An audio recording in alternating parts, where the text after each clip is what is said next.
title of US CQM forecast alert on July 24, 2020 is Final CQM forecast for Advance 2020 Q2 GDP. These are the main economic indicators updated in this week's CQM and PCA forecasts. The impact of these monthly economic indicators on the economic growth rate was very small. CQM forecasts the economic growth rate in 2020 Q2 to be -28.7% on the expenditure side and -18.6% on the income side. The average economic growth rate on both the expenditure and the income side, which is close to BEA's GDO, is -23.7%. Since BEA calculates advanced GDP from the expenditure side, the advanced GDP tends to be close to the CQM forecast of real GDP on the expenditure side.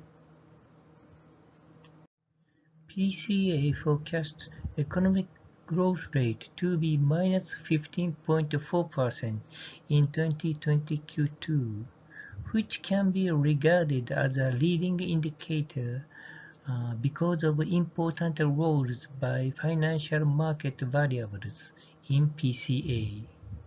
Economic outlook by PCA is less pessimistic than CQM.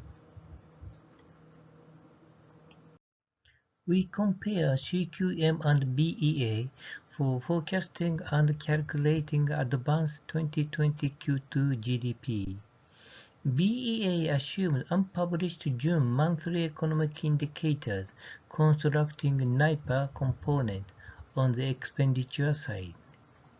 CQM, on the other hand, estimates them by ARIMA.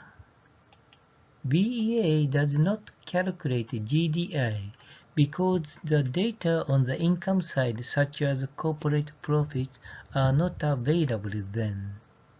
On the other hand, CQM estimates and forecasts all items on the income side from the bridge equation.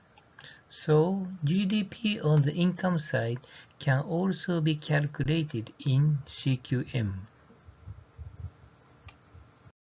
Conclusion from this week's US CQM forecast alert.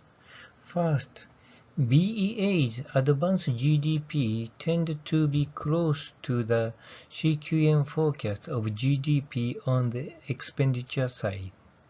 Second, GDO will be close to the average GDP of both the expenditure and the income side in CQM.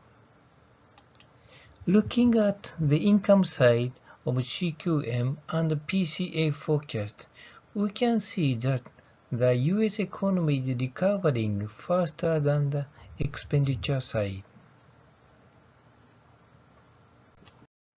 This slide shows additional information about the original developer of CQM and theoretical papers.